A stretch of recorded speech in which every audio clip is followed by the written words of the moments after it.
Bonjour, cette petite vidéo pour illustrer la première partie du cours de management que j'ai mis sur Ipareo.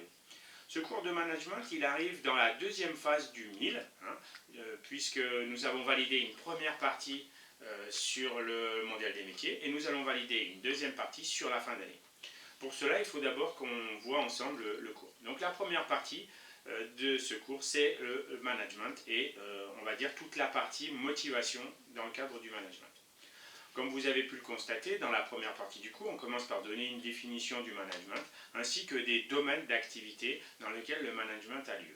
Bien sûr, le management, il a plusieurs domaines d'activité, le management des objectifs, le management des affaires, le management des moyens, le management des savoir-faire, mais surtout celui qui va nous intéresser aujourd'hui, c'est le management des hommes. Pour cela, la première notion que nous allons voir ensemble, c'est les différentes tâches qui incombent à un manager. La première tâche, sur laquelle on ne va pas s'étendre, c'est l'organisation. La deuxième, plus importante, c'est la motivation. Le manager doit être en capacité de motiver. Pour cela, nous allons aller un petit peu plus en détail dans cette notion de motivation. D'abord, qu'est-ce que c'est que la motivation ? Au cours de l'histoire, on le verra tout à l'heure, la motivation a pas mal évolué. Mais ce qu'on peut dire, c'est que c'est un phénomène plutôt psychologique qui va amener les collaborateurs dans l'entreprise à être plus performants. Pour être plus performant, il faut qu'il soit motivé et c'est justement ce que va chercher à faire le manager dans son travail de tous les jours. Pour amener à la motivation, il faut plusieurs étapes. La première, il faut un déclencheur. Le déclencheur, c'est un acte qui va permettre de l'enclencher. La deuxième chose, c'est qu'il faut que le manager donne une direction. Elle est importante car elle va être suivie par le collaborateur.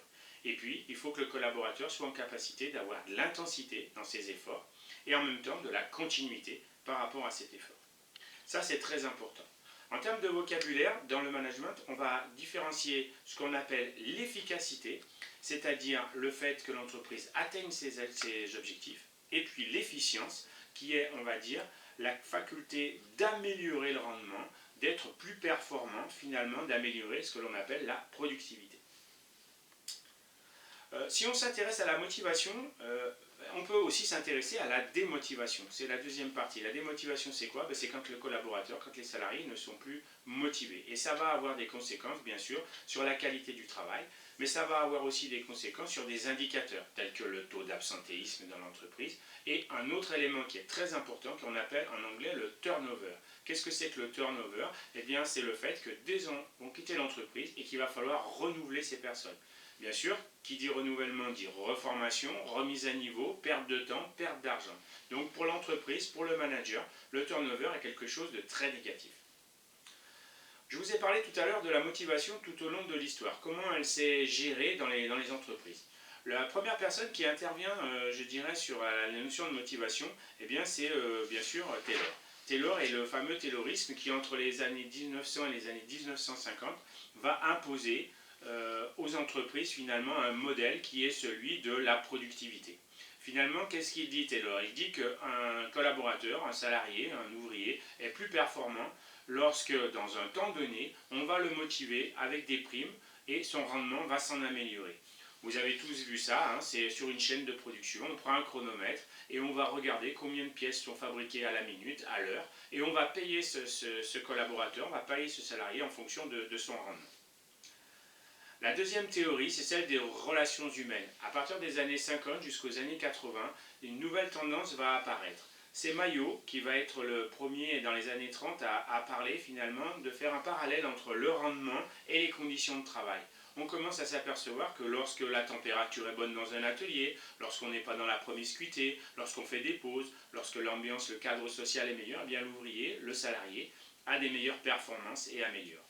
Bien sûr, on a déjà parlé de Maslow et de sa fameuse pyramide, et bien c'est Herzberg qui va reprendre cette pyramide et va l'appliquer au management et à l'entreprise.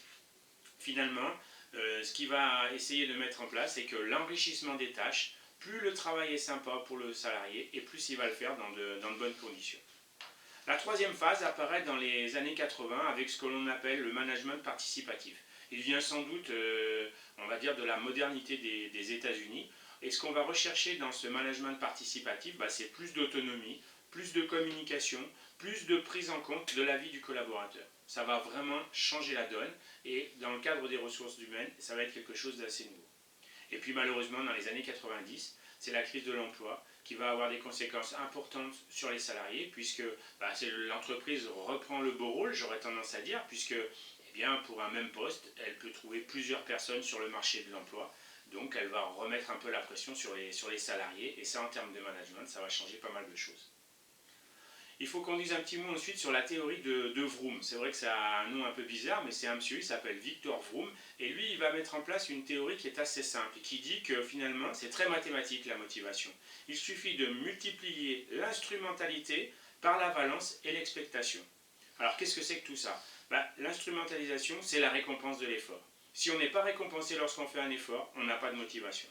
Le deuxième point, c'est la valence. Qu'est-ce que c'est que la valence? C'est la valeur que l'on va donner à cette récompense. Il faut qu'elle soit au niveau des attentes du collaborateur ou de la personne que l'on veut motiver. La dernière partie, c'est l'expectation. Qu'est-ce que c'est que l'expectation? C'est la capacité que va avoir le collaborateur à avoir les compétences nécessaires pour réaliser une tâche. Donc finalement, la théorie de Vroom, qu'est-ce qu'elle dit? Elle dit que la première les choses à s'assurer, c'est que les compétences sont là, que le collaborateur pourra bien mener à bien sa mission parce qu'il en a les compétences. Et ensuite, récompense et récompenser à la valeur des attentes. On aura donc une motivation plus importante. On passe au dernier point qui sont les facteurs de la motivation. Quels sont les facteurs de la motivation? Eh bien, on va dire que les facteurs sont nombreux. On peut les répertorier finalement en 4 ou 5 points. Le premier, on reprend un petit peu ce qu'on a dit tout à l'heure dans l'histoire, c'est qu'il y a des facteurs de base, l'hygiène, la température, l'ambiance de travail, le bruit qu'on va retrouver, tout ça font qu'on va avoir de la motivation ou pas. Le deuxième, c'est les moteurs. Les moteurs, on les connaît. On va partir d'abord de l'autonomie, on y reviendra dans un cours suivant, mais l'autonomie, c'est une valeur, c'est un moteur de la motivation. Après l'autonomie, on l'a vu, c'est la richesse de la tâche qui va être un deuxième élément. Et puis, on va pouvoir rapporter à ça de la formation et éventuellement des évolutions de carrière. Voilà les moteurs essentiels d'un collaborateur. Et ça, c'est ce qu'on se sert encore aujourd'hui dans beaucoup d'entreprises. C'est un cercle, finalement, dans lequel on va faire avancer le collaborateur. Il y a un petit élément qu'il faut prendre en compte, c'est que lorsque l'évolution n'est plus possible, malheureusement, le collaborateur se retrouve face à une situation où son départ est souvent nécessaire. Troisième moteur, le salaire, l'argent bien sûr. Alors c'est l'intéressement, c'est les primes, c'est tout ce que l'on va pouvoir mettre en place, des avantages qu'on va pouvoir mettre en place pour le salarié pour le motiver. Autre élément, et peut-être le dernier, c'est la psychologie, les facteurs psychologiques. Parmi les facteurs psychologiques, il y en a un qui est très important, c'est la reconnaissance. Une personne, là aussi, a mis en place un certain nombre de points importants. Elle s'appelle Eric Berne. Et elle, ce qu'elle a mis en place, Eric Berne, c'est cette notion de stroke. On appelle stroke en anglais la notion de reconnaissance. Je vous ai mis un petit tableau en fond de cours qui vous permettra de bien comprendre comment fonctionnent les strokes entre la motivation, le collaborateur et le manager. En fait, il y a 4 types de reconnaissance. Les reconnaissances positives et les reconnaissances négatives.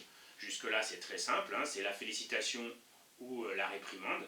C'est valable aussi pour les enfants d'ailleurs. Et puis, le dernier point, c'est que ces reconnaissances peuvent être conditionnelles, c'est-à-dire qu'elles vont parler au collaborateur de faits qu'il a réalisés, de choses qu'il a faites, et elles sont bonnes ou pas bonnes, elles sont bien faites ou pas bien faites.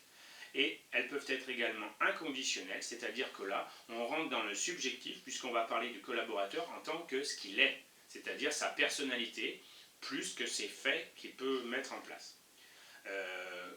On va jouer avec ces strokes, c'est des choses qui sont pour un manager finalement assez difficiles à maîtriser, il va falloir de l'expérience, mais c'est la base du lien humain qu'on va pouvoir mettre en place dans une entreprise. Je terminerai sur un dernier point, c'est que même quand le stroke est négatif, c'est toujours mieux que pas de reconnaissance du tout, parce que pour un collaborateur, le pire, c'est d'être seul et sans la reconnaissance, quelle qu'elle soit, de ses supérieurs. Voilà, ça c'était pour la première partie, je vous donne rendez-vous pour la deuxième partie un petit peu plus tard. Merci.